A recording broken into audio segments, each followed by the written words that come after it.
Photograph, not that old, and we can see that to get to that patient, if I wanted to get to this monitor to switch the alarm off, I would actually have to jump over all of this equipment to get to the patient. If this patient needs to get down to the OR in an emergency, how do we get rid of all these tables? Look at all this cable management here, terrible. Needs a lot of work doing on it. So, but the amazing thing is that nursing staff, doctors, they put up with these conditions because they are there to look after their patient. And they will work under these conditions to do that. They don't even realize it in the end. But we, planners, can help to change that. So, an ICU workplace is actually a whole assemble of different types of equipment, a lot of different processes that all have to be covered. And the best way to do it, the red line, especially when we're doing workshops, is you have to have think about the priorities of the workplace. Today, in Europe, the main priority is the patient. Without the patient, we don't need the hospital. So the first thing we have to do is think of all of these things that have to do with the patient. Many of this is coming under healing environment. I'm sure a lot of you have already heard a lot about healing environment, with the air, with sound, with color, etc. So, first of all, what are the needs of the patient? It even goes down to privacy, security, and other things like this. So, it's very good at meeting workshops to actually have planners there with the nurses, with the doctors, because they can take care of a lot of these issues. The next thing, when we're looking at the workplace, is not just, is then the bed, operating table, incubator.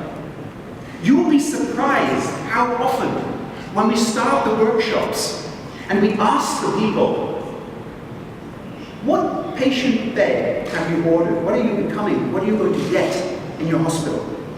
And usually at this time they have no idea. But you will be surprised how much effect the bed, the functions of the bed, the size of the bed, has actually on the ICU workplace. And if you don't plan worst case, it can actually destroy the whole planning of your ICU workplace if you get the wrong bed. Now, very, very important. Next point, nurse table, patient bed, the nurse. As I mentioned before, in Europe, the nurse is a very, very important asset to the hospital. Staff retention is the major point here. So, looking at the nurse, we have to look at this light and friendly ambient. We have to look at the ergonomics of the workplace and communication. One issue we are living today is because of this hygienic aspect, because we are moving patients into single and double rooms, moving away from the Florence Nightingale open ICU. The staff, the nurses, they have the feeling that they are losing contact with their other staff members, that they are being put away into a corner with their patient. There is no communication. Yeah? So we really have to think of how are we going to keep this communication there, whether it's through electronics, whether it's webcams, whatever. This is what we have to do. Neonatal is exactly the same. We're bringing in the families. We want the mother to look after the baby, to spend time with the baby. So we put them off into a module, and we put the nurse near to that module. But that nurse is now separated from the rest of the staff of the hospital. So we have to be aware of this fact.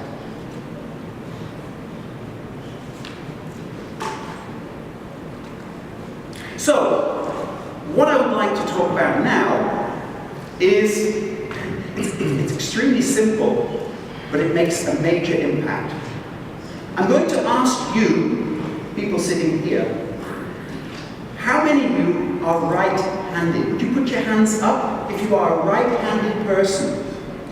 Would you? If you put your right hand up, please. Thank you very much. Did you know that 80% of people are right-handed? Do you think that in the design of an intensive care workplace that this is taken into consideration? No. Yeah.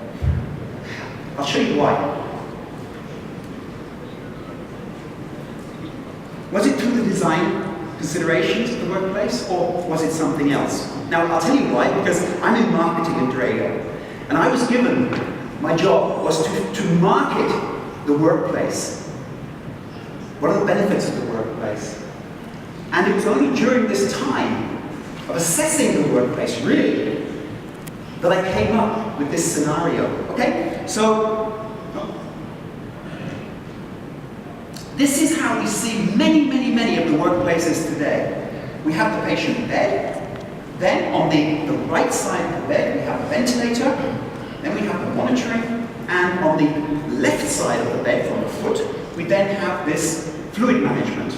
Yeah? And of course we explained this is the wet and dry side solutions. So on the wet side, fluid management and suctioning, and over here on the dry side, ventilation, monitoring, and suction. You've probably all seen it in many of the hospitals that you work in or visited. Yeah?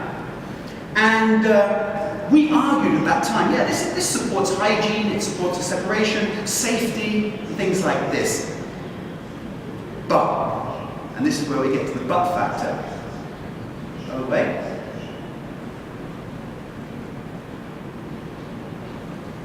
Let's go back in history.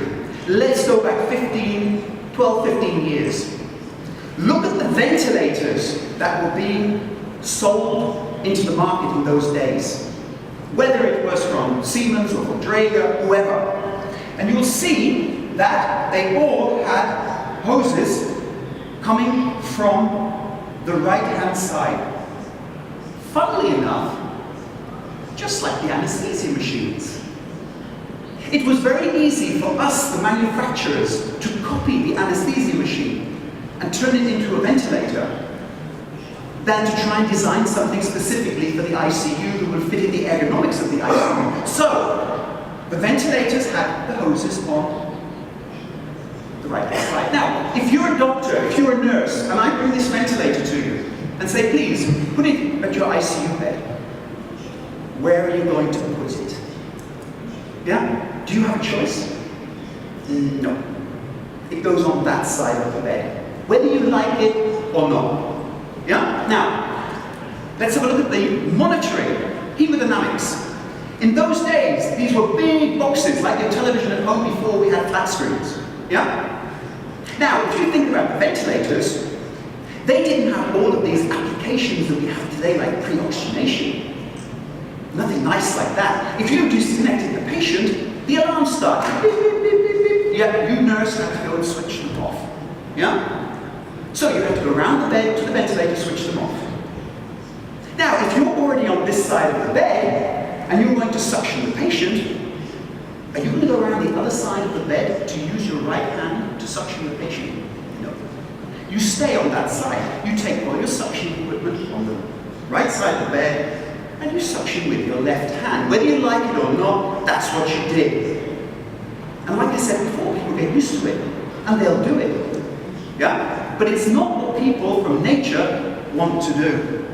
So, if you're working on that side of the bed, you've got your ventilator, your suctioning, then the monitoring was also put on that side of the bed. It's logical. Yeah? Now, if I come to you and say, here are 12 to 18 pumps, ventilator, monitor, where are you going to put the pumps? Yeah? You don't have a choice. They go on the other side of the bed. The crazy thing is that all of the syringe pumps are now pointing away from the patient. The catheters have to go away and come back to the patient. So is this really the sensible solution? I don't think so. I don't think so. The crazy thing is today is that people come to the workshops, they bring the photograph of their ICU that they have been working in. And they say, David, we've worked in this ICU for 15 years and it's worked very well and we love it. Can you deliver the same thing? And then the discussions start. Do you know the new technologies in ventilation? That you can separate the ventilator from the screen, the control unit? You can put the control unit where you need it. Get rid of the ventilator, save space at the bedside. Very important space. No, not really. Have you looked at your monitoring today, the function? We'll look at this in a minute. Do you know that you have a transport monitor, you have a center of information? Yeah? And by positioning these correctly, you can improve your ergonomics? Yeah, but we'd still prefer to have. All right, not a problem, we can do it, not a problem. Yeah, it's your next 15 years. But anyway, yeah, this is the issue. So, 80% of people and nurses are right-handed, so why don't we design the workplaces to suit 80% of the staff? Not the 20%, the 80%. All right? Think about it. So, you have the right hand now, the one you want to work with, is the sterile hand working to the patient. The left hand can be used in controls. You have your ventilation now on the working side. You have your suction on the working side. You have your centers of information, IT, plus your hemodynamics are right there in front of you. And just put your pumps on the other side with the syringes pointing towards the patient. Now you'll be surprised how many people are very, they don't want to do it. But at the hospitals where we have done this, they have taken the jump into the future, and you go back, we always go back. Within 6 months or a year, you find out that it's great. Love it. It works. Yeah? Okay, so that's the basics in that area. We're still with the nurse. Another trend that we see is because we have to support the nurses, we're going to see a lot of the patients getting older, that we're going to need far more patient lifters within the hospitals. Not just at the beds for mobilization, to get the patient walking. With DRGs today, we have to get the patient out of the bed as quickly as possible. We have to get them walking, we have to get them out of the bed, out of the ICU. Yeah? So, some solution like this one, at the bed, physiotherapy, etc., excellent.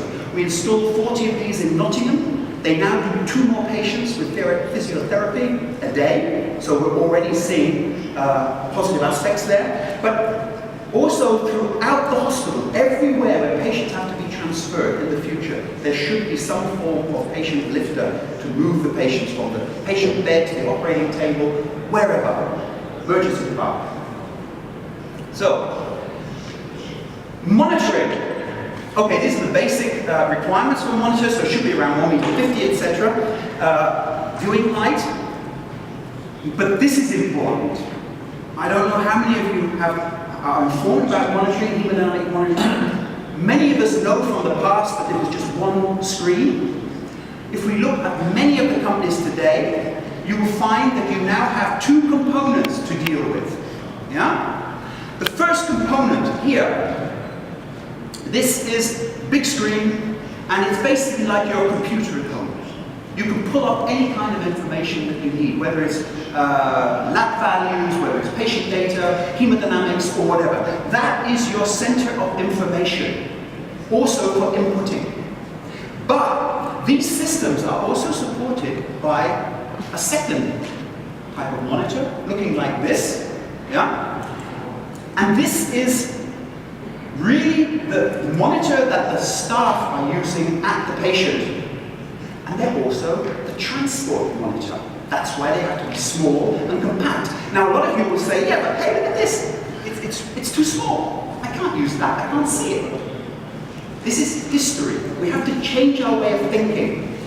This monitor has to be positioned in the working place, at the anesthesia machine, in the ICU, in the NICU, right here. The average age of a nurse today is around 40. It's going to get older. I wear glasses, a lot of you wear glasses, so we need that monitor near to the nurse where she's working, no eye strain.